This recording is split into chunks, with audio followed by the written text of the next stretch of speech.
अतिथि सर्दै श्रीमान प्रहरी महानिरीक्षकज्यूमा सलामी अर्पण भइरहेको छ।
प्रहरीलाई समय सापेक्ष नागरिक मैत्री सेवा प्रवाहको लागि भौतिक स्रोत साधन र सुविधाको महत्त्वपूर्ण योगदान रहन्छ। साथै यसै क्रममा department for international development DFID को सहयोगमा सञ्चालित MIP प्रोजेक्ट अन्तर्गत united nations office for project services UNOPS द्वारा निर्मित यस जिल्ला प्रहरी कार्यालयको मुख्य कार्यालय भवन एवं प्रहरी प्रधान कार्यालयको नियमित बजेटबाट निर्मित ब्यारेक भवनको समुद्घाटन समारोहमा हाम्रो निमन्त्रणालाई सहज रूपमा स्वीकार गरी पाल्नुभएका काउसती नगरपालिकाका प्रमुख जिल्ला अधिकारीज्यू, गण्डकी प्रदेश प्रहरी कार्यालयका प्रमुखज्यू, प्रहरी प्रधान कार्यालय प्रहरी महानिरीक्षक सचिवालयका प्रहरी वरिष्ठ उपरीक्षकज्यू, संघीय प्रहरी इकाइ कार्यालय पोखराका प्रमुखज्यू, UNOPS का निर्देशक, पूर्व प्रहरी वरिष्ठ उपरीक्षकज्यू तथा DFID का पदाधिकारीज्यूहरू, काउसती नगरपालिकाका उपप्रमुखज्यू, गण्डकी प्रदेश ट्राफिक प्रहरी कार्यालयका प्रमुखज्यू, गण्डकी प्रदेश दण्ड नियन्त्रण प्रहरी गणका प्रमुखज्यू, जिल्ला स्थित सुरक्षा निकायका प्रमुखज्यूहरू, जिल्ला सहन्यायाधिवक्ताज्यू, नेपाल बार एसोसिएसनका अध्यक्षज्यू, Nepal red cross society Nawalpur शाखाका सभापतिज्यू, नेपाल पत्रकार महासंघ नवलपरासी पूर्वका जिल्ला अध्यक्षज्यू, पूर्व प्रहरी संगठनका अध्यक्ष एवं सदस्यज्यू, सामुदायिक सेवा केन्द्र नवलपुरका अध्यक्षज्यू समेत मञ्चमा आसीन भइसक्नु भएको छ।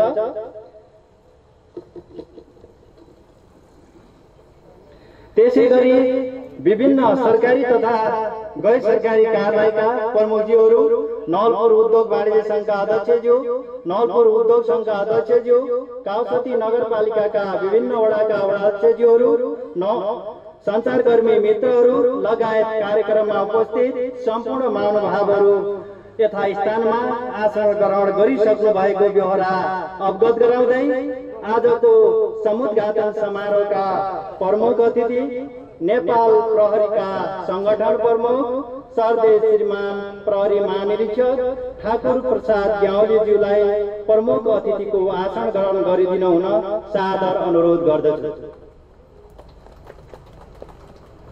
र विशिष्ट अतिथि अनुरोध गर्दछु।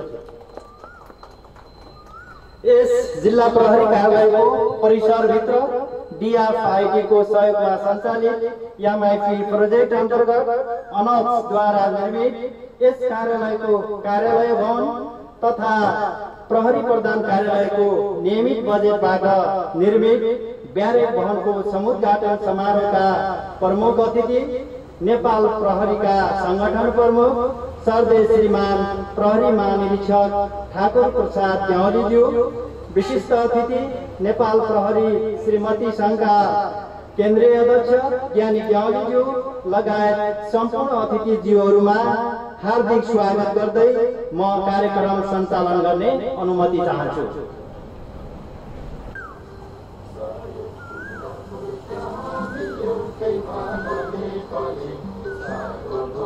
Thank you.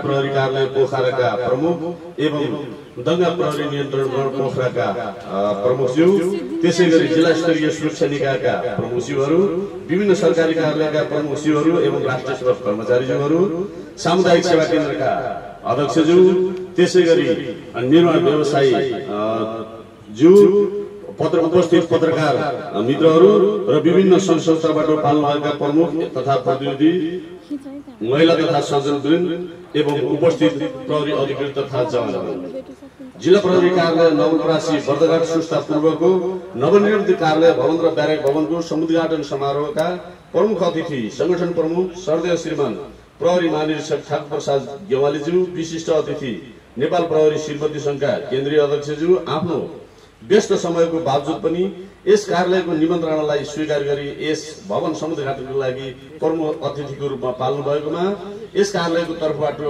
एवं मेरो व्यक्तिगत तर्फबाट हार्दिक स्वागत गर्दछु। साथै हाम्रो निमन्त्रणालाई स्वीकार गरी पाल्नुभएका प्रमुख जिल्ला अधिकारीज्यू, गण्डकी प्रदेश प्रहरी कार्यालय पोखराका प्रमुखज्यू लगायत जिल्ला स्थित सुरक्षा समितिका सदस्य पदाधिकारीज्यूहरू लगायत सम्पूर्ण उपस्थित महानुभावहरूलाई यस कार्यक्रममा हार्दिक स्वागत गर्दछु। सांगठनिक जिम्मेवारी पूरा गर्न राष्ट्र सेवक कर्मचारीहरूका लागि आधारभूत आवश्यकताहरूमध्ये भौतिक संरचनाहरू पनि पर्दछन् र उचित कार्य सम्पादनको लागि आधारभूत आवश्यकताले महत्त्वपूर्ण भूमिका निर्वाह गर्ने कुरा यहाँहरूलाई निवेदन गर्दछु। त्यसैगरी समाजमा शान्ति सुरक्षा, अपराध नियन्त्रण र अनुसन्धान गर्ने जस्तो संवेदनशील जिम्मेवारी राज्यले नेपाल प्रहरीलाई सुम्पेको हुँदा मानवाधिकारको संरक्षण र सम्वर्धनमा विशेष जोड दिँदै विकृति, विसङ्गति र अपराध रहित समाजको निर्माण गर्न समुदायको अद्वितीय भूमिका हुने हुँदा समुदायकै मर्म र भावना अनुरूप घर दैलोमा नै सुशासन र शान्ति सुरक्षाको पूर्ण प्रत्याभूति गर्ने नागरिकहरूका चाहना पूरा गराउने कार्यमा यस सुन्दर कार्यालय भवन र ब्यारेक भवनमा रहेर असल प्रहरी सेवा प्रवाह गर्न प्रहरीहरूलाई सदा प्रेरित गर्नुका साथै पारदर्शिता, जवाफदेहिता, व्यावसायिक निष्ठापूर्वक कार्य सम्पादन गर्ने विश्वास दिलाउन चाहन्छु। त्यसैगरी युएनओप्सले सुरक्षा क्षेत्र सुधार गर्न नेपाल सरकारले गरेको प्रयासलाई थप सहयोग गर्दै आए अनुरूप यस कार्यालयको 2 तले पक्की भवनको निर्माण भएको हो। संहिताको कार्यान्वयनको क्रममा विभाजन भएको यस जिल्लामा साबिकको इलाका प्रहरी कार्यालय नवलपुरको भवनबाट जिल्ला प्रहरी कार्यालयको काम कारबाही सञ्चालन हुँदाका असहजतालाई प्रहरी प्रधान कार्यालयले बजेट प्रदान गरी 3 तले पक्की ब्यारेक भवन निर्माण गरिदिएकोमा प्रहरी प्रधान कार्यालयप्रति हार्दिक आभार व्यक्त गर्दछु। प्रहरीलाई प्रविधिसँग जोड्ने र व्यवहारिक कार्यदक्षता अभिवृद्धिको लागि अनिवार्य शर्त भौतिक पूर्वाधारबाट युक्त बनाउन एक प्रहरी एक खाट, अनिवार्य रूपमा शौचालय निर्माण, महिला प्रहरी कर्मचारीहरूका लागि पनि ब्यारेकको व्यवस्था जस्ता नीतिगत निर्णय गरी प्रहरी प्रधान कार्यालयले सराहनीय कार्य गरेको बेहोरा समेत यहाँहरूमा निवेदन गर्न चाहन्छु। र अन्त्यमा नवनिर्मित कार्यालय तथा ब्यारेक भवन निर्माण कार्यमा प्रत्यक्ष वा अप्रत्यक्ष रूपमा योगदान पुर्याउने निर्माण व्यवसायी, युएनओप्स, प्रहरी प्रधान कार्यालय, गण्डकी प्रदेश प्रहरी कार्यालय र यस कार्यालयका विभिन्न प्राविधिक तथा अन्य प्रहरी कर्मचारीहरू लगायत सम्पूर्ण सरोकारवाला महानुभावहरू, संगठन प्रमुख श्रद्धेय श्रीमान प्रहरी महानिरीक्षकज्यू तथा नेपाल प्रहरी श्रीमती संघका केन्द्रीय अध्यक्षज्यूमा यस कोभिड-19 को महामारीको विषम परिस्थितिमा पनि समुपस्थित भई भवन उद्घाटन कार्यक्रमको शोभा बढाइदिनु भएकोमा पुनः एकपटक हार्दिक कृतज्ञता जाहेर गर्दै मेरो स्वागत मन्तव्य अन्त्य गर्दछु। धन्यवाद। जय नेपाल।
बोरन्डालाई पनि च्यापेर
यसै गरी प्रशंसा पत्र ग्रहण गरिदिनु हुन UNOPS का इन्जिनियर अनुज पाण्डे सरलाई अनुरोध गर्दछु।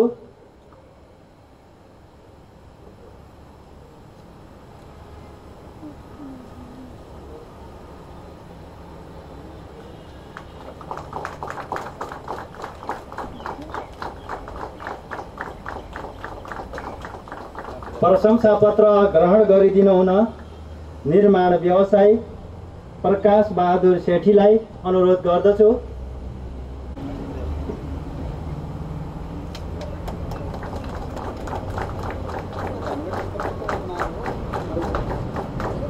यसै गरी प्रशंसा पत्र ग्रहण गरिदिनु हुन जिल्ला ट्राफिक प्रहरी कार्यालयका प्रमुख प्रहरी निरीक्षक मुनेन्द्र थापालाई अनुरोध गर्दछु। वितरण गर्ने कार्यक्रम रहेको हो। यसै गरी प्रशंसा पत्र ग्रहण गरिदिनु हुन गण्डकी प्रदेश प्रहरी कार्यालय पोखराका टीएसटी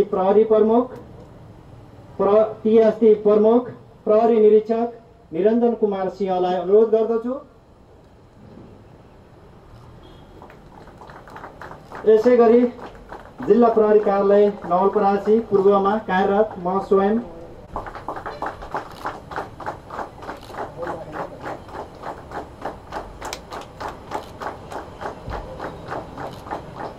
निर्वाह गरेको कारणले यो प्रशंसा पत्र वितरण गरेको। त्यसै गरी प्रशंसा पत्र ग्रहण गरिदिनु हुन UNOPS का निर्देशक पूर्व प्रहरी वरिष्ठ उपरीक्षक इन्द्र न्यौपाने शर्मा हार्दिक अनुरोध गर्दछु।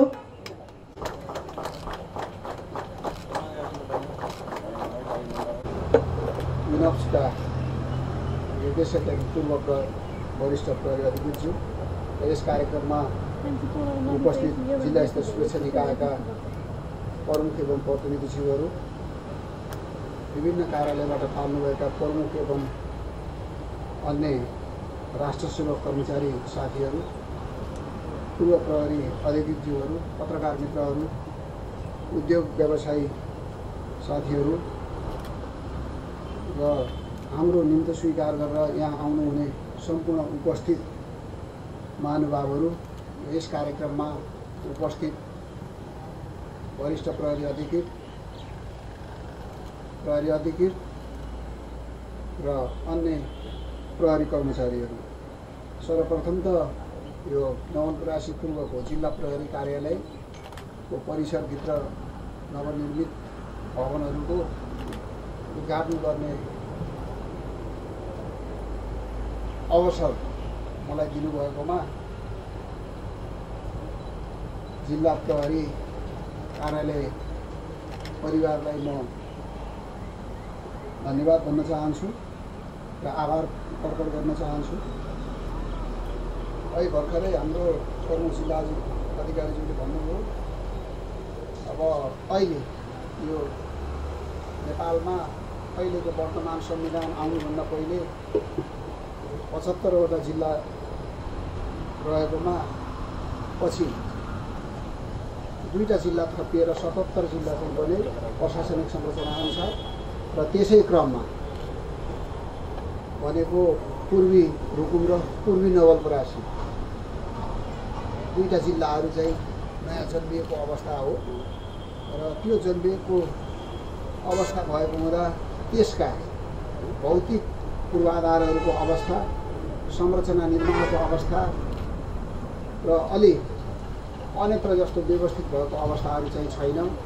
आफ्ना भवनहरू छैनन् र सबै भाडाका भवनहरूमा, अन्य कार्यालयका भवनहरूमा जसोतसो जनतालाई घर दैलोमा सेवा प्रवाह गर्ने उद्देश्यबाट स्थापित भएर काम प्रवाह भएको छ, सेवा प्रवाह भएको छ। यो सर्वविदितै छ। र यस कार्यले सुशासन, नेपाल सरकारको सुशासनको जुन लक्ष्य छ त्यसमा जति सहज हुनुपर्ने हो त्यो सहजता अझै हामीले प्राप्त गर्न सकेको अवस्था चाहिँ छैन। तथापि नेपाल प्रहरीको जिल्ला स्थित जिल्ला प्रहरी कार्यालय साबिकमा इलाका प्रहरी कार्यालयको लागि डिजाइन गरेर निर्माण सुरु भए पश्चात सम्पन्न भएको भवनलाई नै जिल्ला प्रहरी कार्यालय नामाङ्करण गरिएको र भर्खरै मात्र नेपाल सरकारको आर्थिक अनुदानमा आवास भवन केही सङ्ख्यामा झन्डै 80-90 जनालाई पुग्ने गरी आवास भवन निर्माण भएको र त्यसैको आज यहाँ चाहिँ हामीले उद्घाटन गरेको अवस्था हो।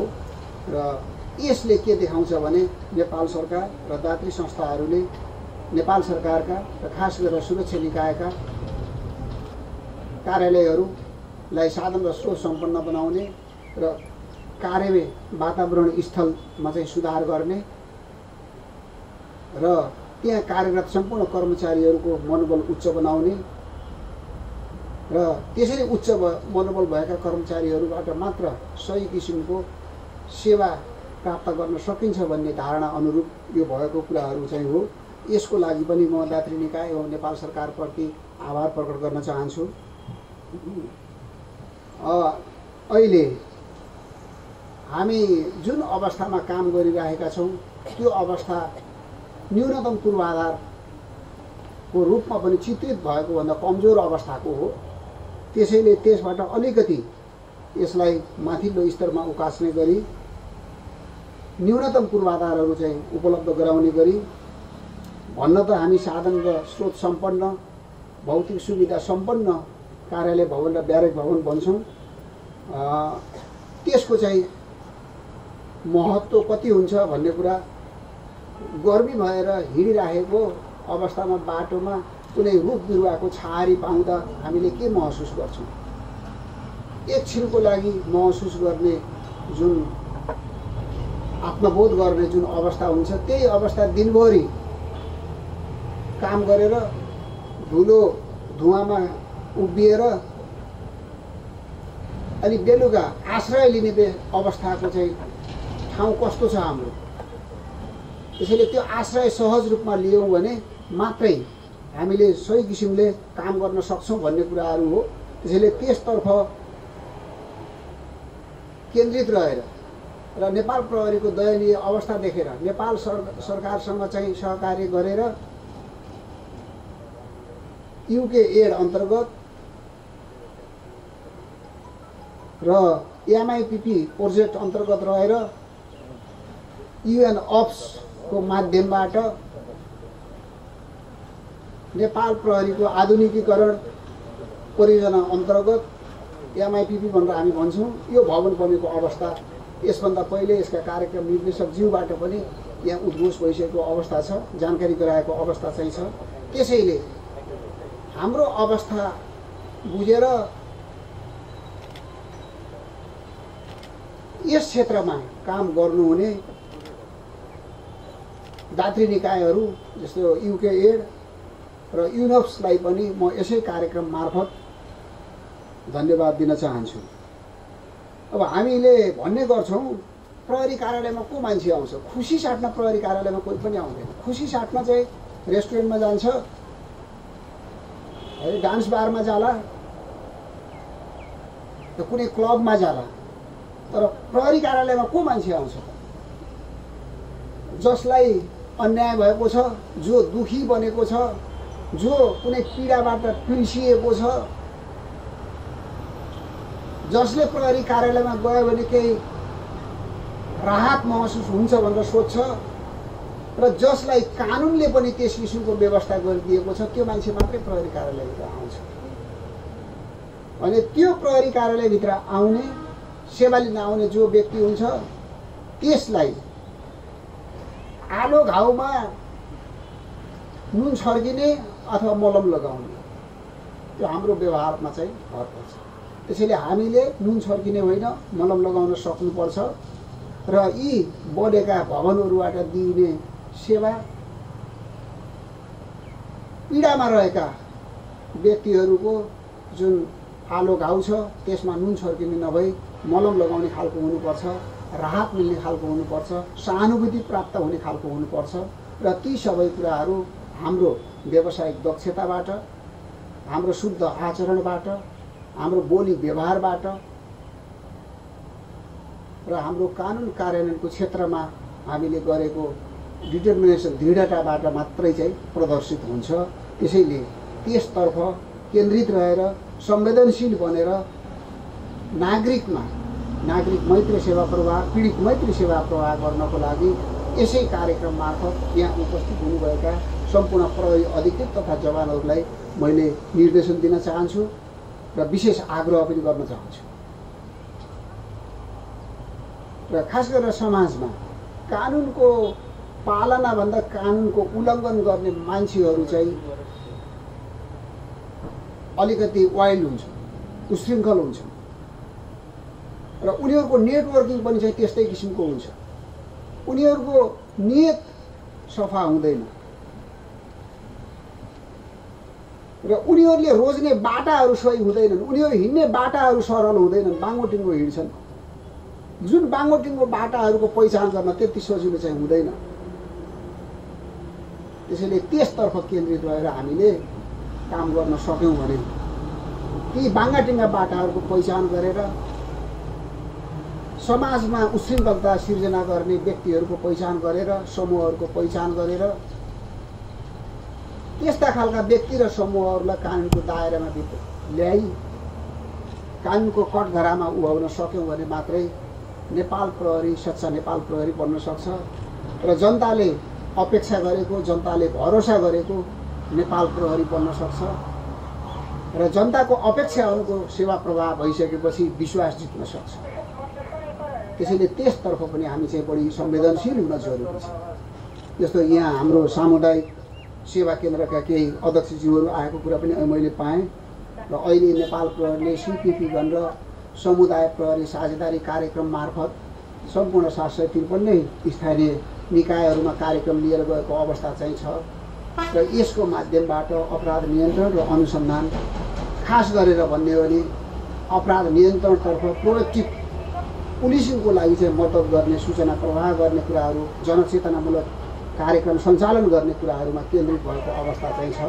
त्यसैले त्यो गर्नको लागि पनि जनताले हामीलाई प्रहरीले केही गर्छ, हाम्रो लागि गर्छ, पीडितको लागि गर्छ, महिला हिंसा विरुद्ध केही कार्यक्रम ल्याउँछ र जुन कार्यक्रम चाहिँ प्रभावकारी हुन्छन् भन्ने कुराहरू सोचे भने मात्रै त्यसको प्रभावकारिता चाहिँ प्रष्टिन्छ र त्यसको अर्थ रहन्छ, सार्थकता पुष्टि हुन्छ र हामी उभिएर यो युनिफर्म लगाएको चाहिँ सार्थकता पुष्टि हुन्छ।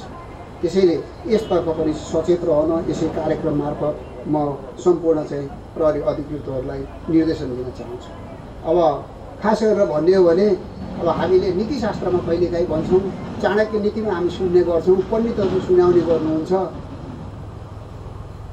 कुलको रक्षाको लागि आवश्यक पर्यो भने कुलको कुनै सदस्यलाई बोलिदिन पनि पछि नपऱ्यो।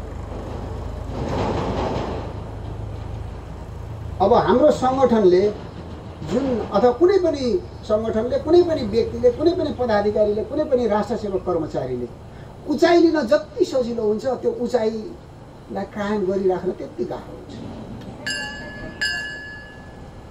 त्यो कुरा पटक पटक हामीले गरेका क्रियाकलापहरू, राष्ट्र सेवा कर्मचारीले गरेका क्रियाकलापहरू, प्रहरी कर्मचारीले गरेका क्रियाकलापहरू सामाजिक सञ्जाल मार्फत भाइरल भएको अवस्थामा 100वटा धेरै राम्रा कामहरू गर्दा कुनै एउटा कामले चाहिँ हाम्रो शिर बिउरिन्छ। पसलमा गएर सहज रूपमा चिया पिउन सक्ने अवस्था हुँदैन। भोसे मण्डल लगाएर हिँड्न पर्ने अवस्था चाहिँ हुन्छ। त्यसैले यसतर्फ चाहिँ कठोर हुनु जरुरी छ।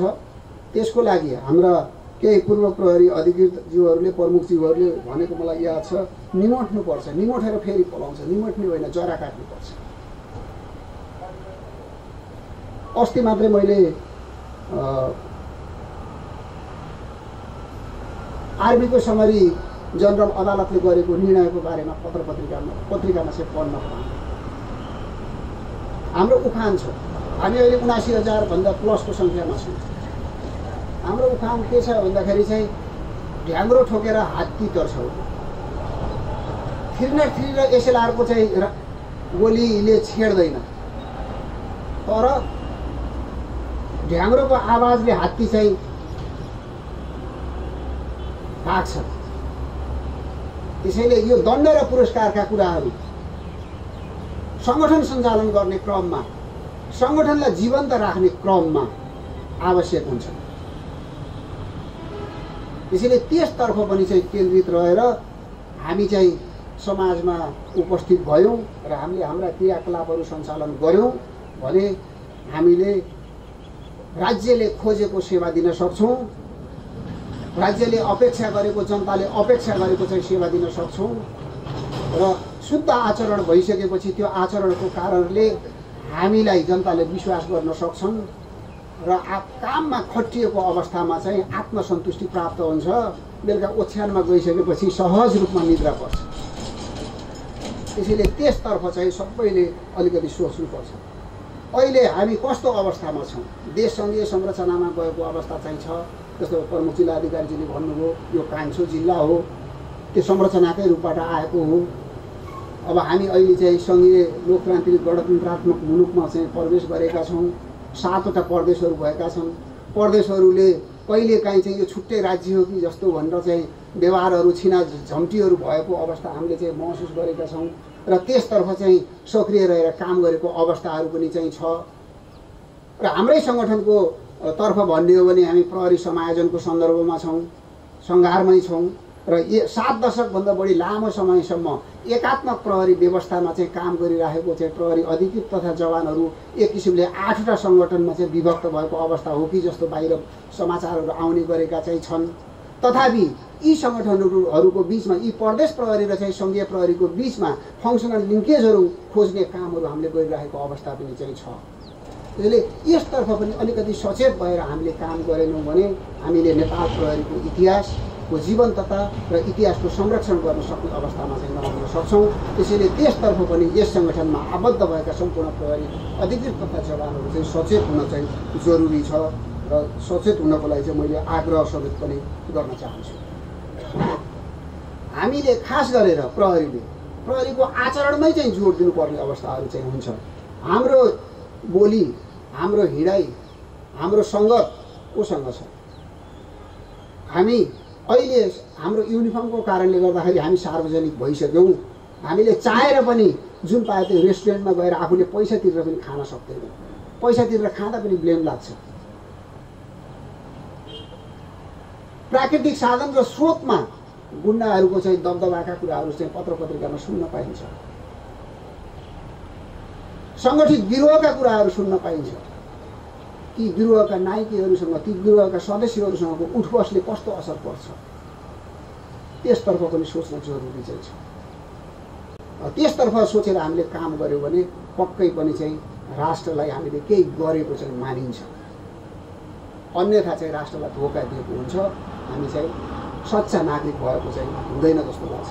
त्यसैले त्यसतर्फ पनि भन्छु। अहिले समाज कस्तो भएको छ, यहाँ पत्रकार साथीहरू पनि हुनुहुन्छ, मैले ठाउँ ठाउँमा भन्ने पनि गरेको छु। अस्ति रुकुम सोतीकै घटना पनि चाहिँ अहिले तपाईँ हाम्रो चाहिँ सबैको चाहिँ ताजा मानसपटलमा चाहिँ देखिएको छ।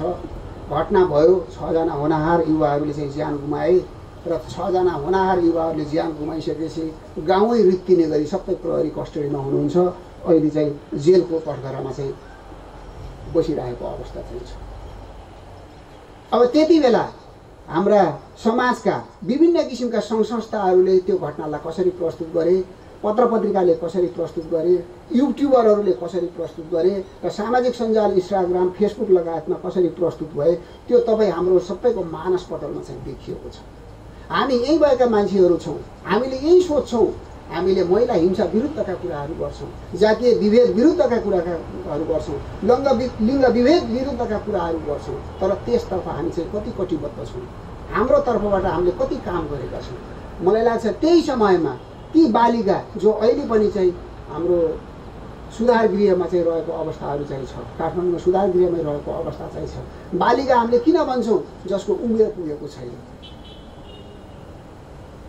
तर ती बालिकालाई कसरी प्रस्तुत गरियो, सङ्घ संस्थाले कसरी प्रस्तुत गरे, मानवाधिकार सङ्घ सङ्गठनहरूले कसरी प्रस्तुत गरे।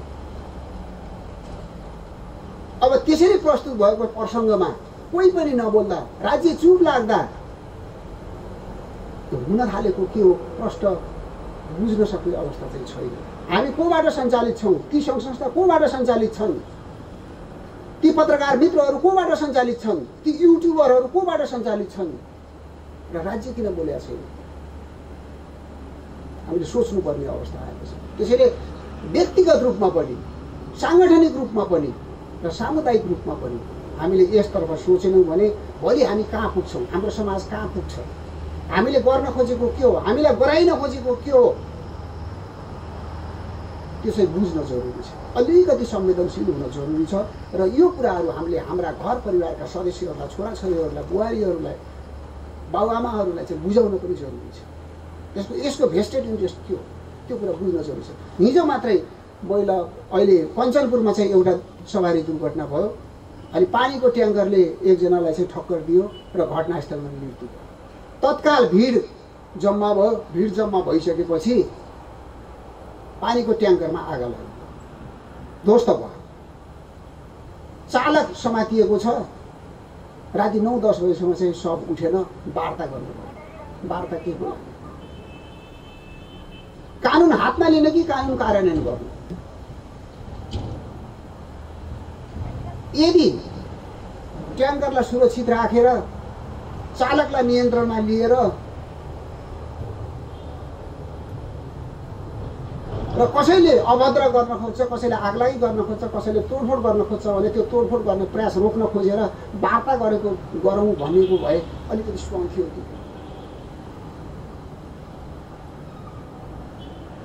त्यसैले यस्ता कुराहरूलाई कसले निर्देशन गर्छ, कसले नियन्त्रण गर्छ र त्यो निर्देशन गर्ने, नियन्त्रण गर्ने मान्छेहरूलाई प्रोटेक्सन कसले गर्छ? हामी अहिले भन्छौँ अहिले हाम्रो देशमा 3 किसिमको सरकार छ। सङ्घीय सरकार छ, प्रदेश सरकार छ, स्थानीय सरकार छ, स्थानीय निकाय छ। अस्तित्व के हो, काम के हो, समन्वय गर्ने भूमिका कसको हो, कसले कति जिम्मेवारी लिने हो, त्यसतर्फ सोच्न जरुरी छ।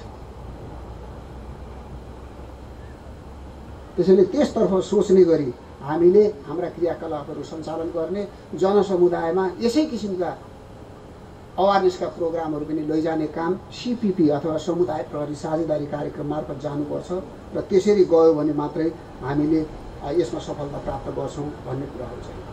र अहिले यो लकडाउनको अवस्था भयो। अहिले देश विषम परिस्थितिमा छ। विषम परिस्थितिमा बस्दाखेरि सुरक्षा निकायका पदाधिकारीहरू फ्रन्टलाइनमा बसेर काम गर्नुभएको अवस्थाहरू चाहिँ छ।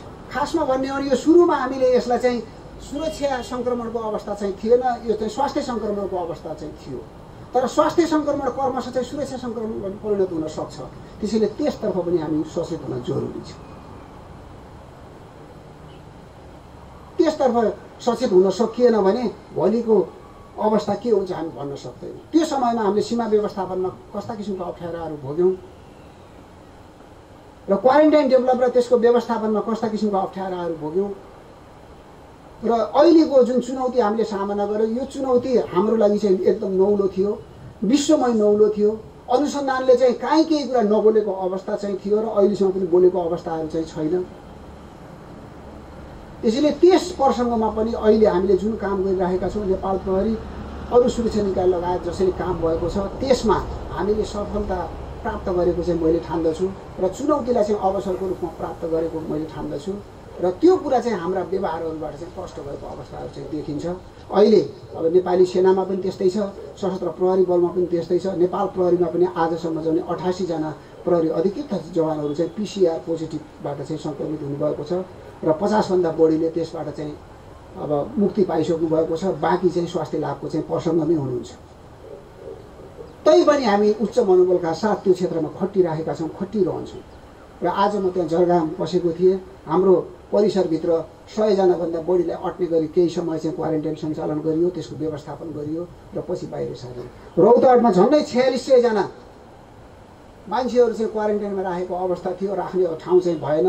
अनि चाहिँ त्यहाँको स्थानीय निकायले हामीसँग अनुरोध गर्यो, हामीले चाहिँ गरुडा नेपाल प्रहरीको गरुडा प्रहरी स्कुललाई चाहिँ क्वारेन्टाइनको रूपमा डेभलप गरेर 200 जना जति मान्छेहरू राख्यौँ र अहिले पनि त्यहाँ सङ्क्रमण भएका केही व्यक्तिहरू चाहिँ हाम्रै स्कुलको कम्पाउन्डभित्र परिसरभित्र त्यहाँ स्थापना गरिएको चाहिँ आइसोलेसन सेन्टरभित्रबाट चाहिँ स्वास्थ्य लाभ गरिरहेको अवस्था चाहिँ छ।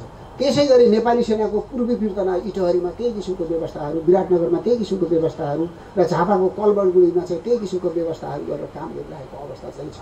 त्यसैले विषम परिस्थितिमा सम्पूर्ण राष्ट्र सेवक कर्मचारीहरू, सम्पूर्ण सुरक्षा निकायका पदाधिकारीहरू र सम्पूर्ण जनसमुदाय स्थानीय निकायका प्रतिनिधिहरूको एक आपसको समझदारी र समन्वयले मात्रै ती कुराहरू सफलता प्राप्त गर्न सकिन्छ भन्ने भनाइ हो। त्यसैले त्यसतर्फ हामी जहिले पनि चाहिँ सचेत भएर सक्रिय भएर काम गऱ्यौँ भने हामीले उद्देश्य प्राप्ति गर्न चाहिँ सक्छौँ भन्ने कुराहरू चाहिँ मलाई लाग्छ। र अन्त्यमा मैले के भन्छु भन्दाखेरि आफूले केही कुराहरू चाहिँ 2-4 जना व्यक्तिको अगाडि उभिएर ठाडो शिविर पारेर बोल्नको लागि आफू आचरणमा रहेको हुनुपर्छ।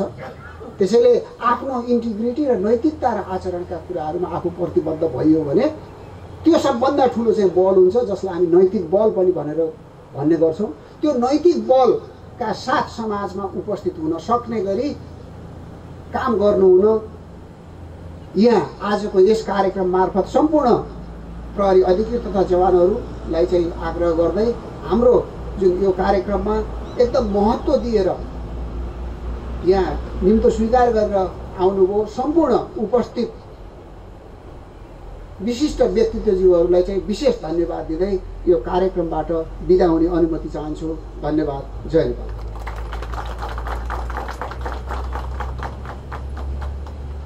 नेपाल।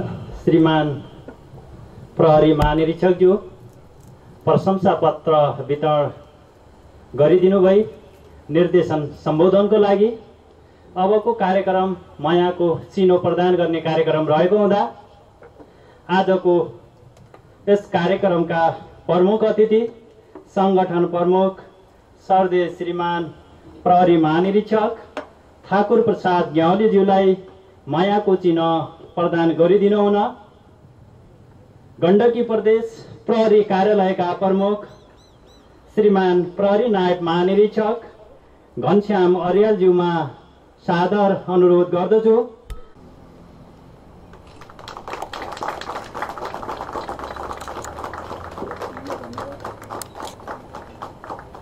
अन्तिम चरणमा आइपुगेका छौँ।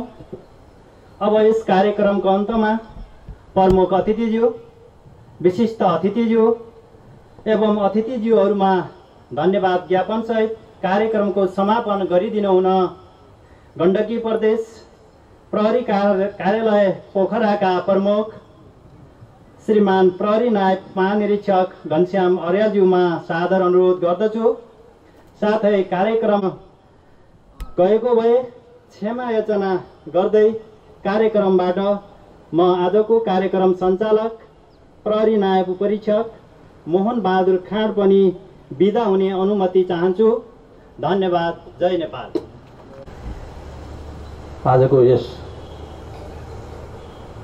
भवन समुद्घाटन कार्यक्रमका प्रमुख अतिथि श्रद्धेय श्रीमान प्रहरी महानिरीक्षकज्यू, विशेष अतिथि नेपाल प्रहरी श्रीमती सङ्घको अध्यक्षज्यू, श्रीमान प्रमुख जिल्ला अधिकारीज्यू, युनोस्का डाइरेक्टर एवं पूर्व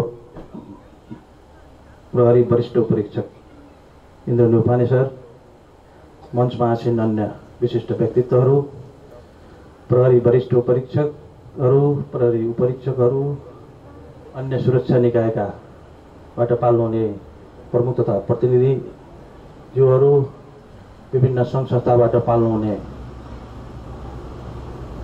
प्रतिनिधिज्यू, अध्यक्ष तथा प्रतिनिधिज्यूहरू, सामुदायिक प्रहरीका अध्यक्ष लगायत अन्य पदाधिकारीज्यूहरू, पत्रकार मित्रहरू र यहाँ उपस्थित प्रहरी अर्कित तथा जवानहरू र उपस्थित भद्र महिला तथा सज्जनवृन्द, सर्वप्रथम त यस्तो विषम परिस्थितिमा पनि यहाँ उपस्थित भई यो युनोसबाट हामीलाई करिब 2 वर्ष अगाडि हस्तान्तरण भएको भवन उद्घाटन बाँकी थियो।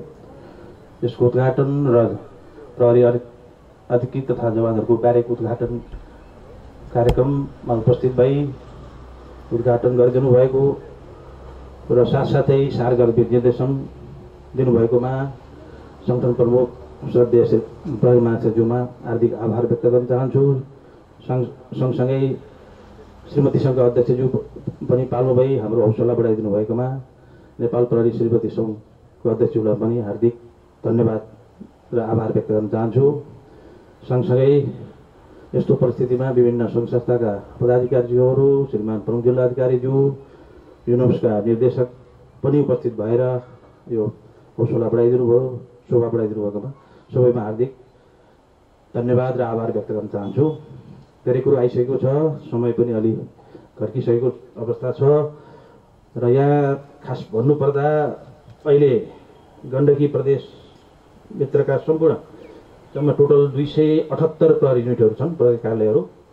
त्योमध्ये हामीसँग जग्गा भएका प्रहरी कार्यालयहरू 173 हामीसँग हाम्रो जग्गा छ, हाम्रो आफ्नै जग्गा छ र त्योमध्ये 118 ठाउँमा चाहिँ 118 मा हाम्रा भवनहरू बनेका छन् भने अझ हामीसँग भएका जग्गा भएको र भवन बनाउनु बाँकी अझ झन्झन्य 55वटा प्रहरी कार्यालयहरू छ र यीमध्ये म निवेदन गर्न चाहन्छु श्रीमान प्रहरीमाज्यूमा अहिले निर्माणाधीन 26वटा, यो बिचमा यो द्वन्द्व पश्चात विभिन्न यो शान्ति तथा पुनर्निर्माण मन्त्रालयको शान्ति कोषबाट 31वटा, राष्ट्रिय पुनर्निर्माण प्राधिकरण कोषबाट 11वटा, नेपाल प्रहरीको नियमित बजेटबाट 5वटा र चाहिँ विभिन्न दात्री निकायबाट 6वटा गरेर टोटल 53वटा भवनहरू बनिसकेको अवस्था छ, प्रयोगमा आइसकेको छ भने अहिले निर्माणाधीन राष्ट्रिय पुनर्निर्माण कार्यालयबाट 2वटा, नेपाल प्रहरीको नियमित बजेटबाट 13वटा, गण्डकी प्रदेश आन्तरिक मामला मन्त्रालयको बजेटबाट 8वटा र चाहिँ गण्डकी प्रदेश भौतिक पूर्वाधार विकास कार्यालयबाट 3वटा गरेर 26वटा चाहिँ निर्माणाधीन छन्। यो आउने आर्थिक वर्षमा कम्प्लिट हुन्छ भने अझै हामीले त्यो बाहेक 29वटा प्रहरी युनिटहरू हामीसँग जग्गा भएर पनि हामी बनाउन नसकेको अवस्था छ भने टोटल 160 ठाउँमा चाहिँ हामीसँग जग्गा छैन। त्यही भएर हाम्रो अहिले समस्या, अहिले एउटा सुखद पक्ष के छ भने प्रदेश सरकारले चाहिँ भौतिक यो चाहिँ संरचना निर्माणमा निकै सपोर्ट गरेको अवस्था रहेछ। गण्डकी प्रदेशमा चाहिँ बजेट दिएको छ, यसपल्ट पनि झन्डै नै 38 करोड जति चाहिँ बजेट हामीलाई दिएको छ यो आर्थिक वर्षमा। यस्तो कोभिडको बेला पनि हामीले छुट्याइदिएको छ। गण्डकी प्रदेश तालिम केन्द्रको लागि पनि 6 करोड, गण्डकी प्रदेश अस्पताललाई पनि अहिले तत्काल सुरुवातलाई 50 लाख, विभिन्न सेक्टरमा हामीलाई सपोर्ट छ। त्यति हुँदाहुँदै पनि अब कतिपय विविध यो आर्थिक नियमको कारणले पनि यो टेन्डर हुन नसकेर यो आर्थिक वर्षमा 14वटा आएकोमा जम्मा 8वटा मात्रै भयो, 6वटा गर्न पनि नसकेको अवस्था भयो र यो वर्ष चाहिँ हामी कन्टिन्यू गर्दैछौँ। यो एउटा सुखद पक्ष हो। विभिन्न चाहिँ प्रदेश सरकार र अन्य संस्थाहरूबाट पनि हामीलाई सहयोग छ र हामी यसमा लागि परेका छौँ र त्यसमा अझ आउने वर्षमा अझ हामी चाहिँ थप्ने कार्ययोजना छ हाम्रो। सँगसँगै अब यस्तो बेला छ, यो कोभिडको बेलामा पनि यस यो टोटलमा हेऱ्यो भने हाम्रो प्रदेश अन्य प्रदेशभन्दा अलिकति यो इन्डियाबाट आउने र अन्य मुलुकबाट आउनेको सङ्ख्या अलिक कमी नै रहेछ। टोटल अहिले इन्डियाबाट आउने 10,380 चाहिँ आउनु भएको छ। त्योमध्ये करिब 6,000 चाहिँ क्वारेन्टाइनमा राखिएको छ। क्वारेन्टाइनहरू अन्य प्रदेशभन्दा व्यवस्थित नै छ। अहिले आइसोलेसनमा 1,088 जना हुनुहुन्छ। आइसोलेसन सेन्टरमा अहिले यहाँ प्रमुख जिल्ला अधिकारीज्यूले भनेको छ सबभन्दा नमुना चाहिँ नवलपुरमै छ।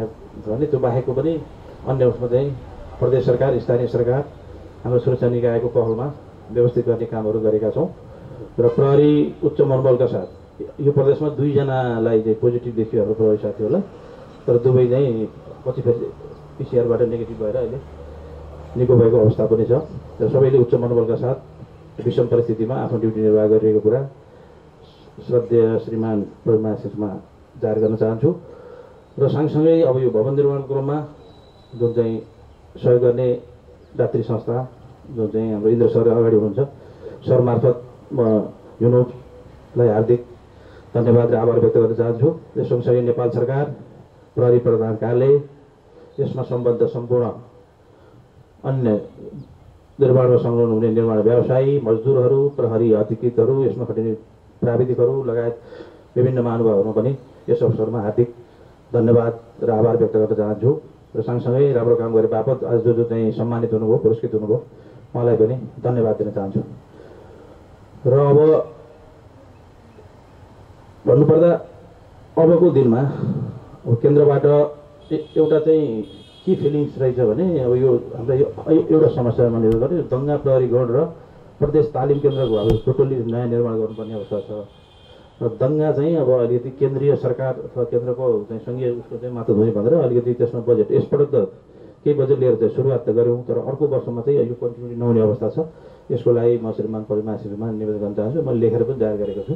अर्को पटक केन्द्रबाट नै व्यवस्था गर्नुपर्ने अवस्था आएको छ। त्यो बाहेकका अन्य कामहरू यस्तो विषम परिस्थितिमा पनि हामी यो निर्माणका कामहरू सबै चाहिँ कन्टिन्युटी छ। यसै जिल्लामा पनि आज पनि कति 50जना चाहिँ मजदुरहरू ल्याएर त्रिवेणीमा काम सुरु भएको अवस्था छ। त्यसरी निर्माण एकदम तीव्र गतिमा बढिरहेछ। प्राविधिकहरू लगायत अन्य व्यवसायहरूले पनि राम्रो सहयोग गर्नुभएको छ, कोअपरेट गर्नुभएको छ। यो कुरा जाहेर गरेँ। अब यति भन्दै पुनः एकपटक हाम्रो निमन्त्रणालाई स्वीकार गरी श्रीमान प्रहरी महाशयज्यू श्रीमती सङ्घको अध्यक्षज्यू प्रमुख जिल्ला अधिकारी लगायत विभिन्न चाहिँ स्थानीय निकायका पदाधिकारीहरू लगायत विभिन्न सङ्घ संस्थाका महानुभावहरू पत्रकार बन्धुहरू आएर जुन शोभा बढाइदिनु भयो यसको लागि पुनः एकपटक म गण्डकी प्रदेश अन्तर्गत रहने सम्पूर्ण प्रहरी अधिकृत तथा जवानहरूको तर्फबाट हार्दिक धन्यवाद र आभार व्यक्त गर्दै बिदा हुन चाहन्छु। धन्यवाद। जय नेपाल।